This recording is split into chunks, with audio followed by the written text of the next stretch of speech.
Observing the graph of a polynomial function can help us find factors of that polynomial function. So here we're given the function f of x is x to the fifth plus 7x to the fourth plus 17x cubed plus 17x squared plus 6x.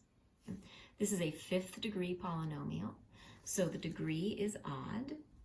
So the degree is 5, which is odd. That means we expect the end behavior, and we can see that on a graph, to follow the same behavior as an x cubed function. So in the middle, it could be different things, but on the ends, it's going to fall as it goes to the left and rise as it goes to the right. And we can see the graph, and yes, it follows that behavior. Now from the graph, we can also observe what the x-intercepts are, and those x-intercepts are tied to factors of the polynomial. So if I move along here, this minus 3 tells me that there is a factor of x plus 3. And this minus 2 x-intercept, tells me there's a factor of x plus 2. The negative 1 x-intercept tells me there's a factor of x plus 1.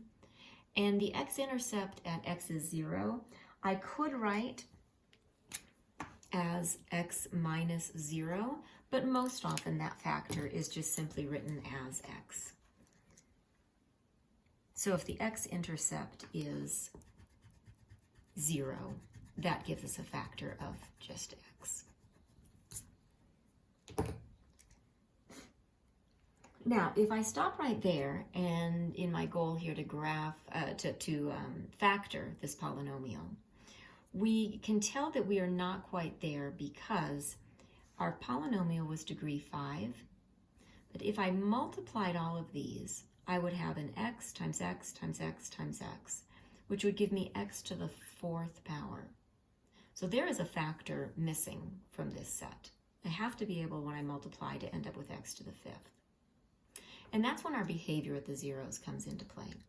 So if there's ever a place, like right here, where our graph does a touch and turn or a bounce at the x-intercept, that means the multiplicity of that 0, or that factor, has got to be even.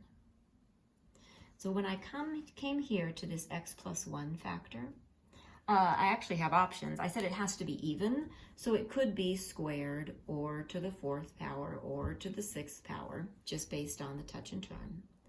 But then this gives me some limits. This cannot be x plus 1 to the 4th, because then if I multiplied, I'd be well above the x to the 5th power.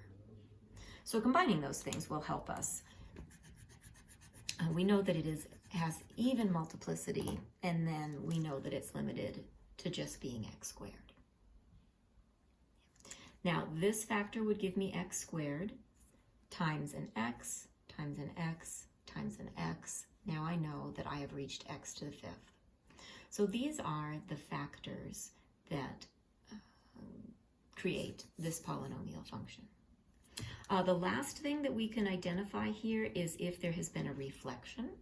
So I would consider the end behavior, since we already decided that it has to fall and rise here.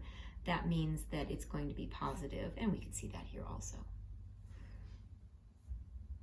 So the graph shows me the x-intercepts. The x-intercepts, in turn, show me the factors. And then we'll just observe the behavior to see if there's any factors that occur an even number of times.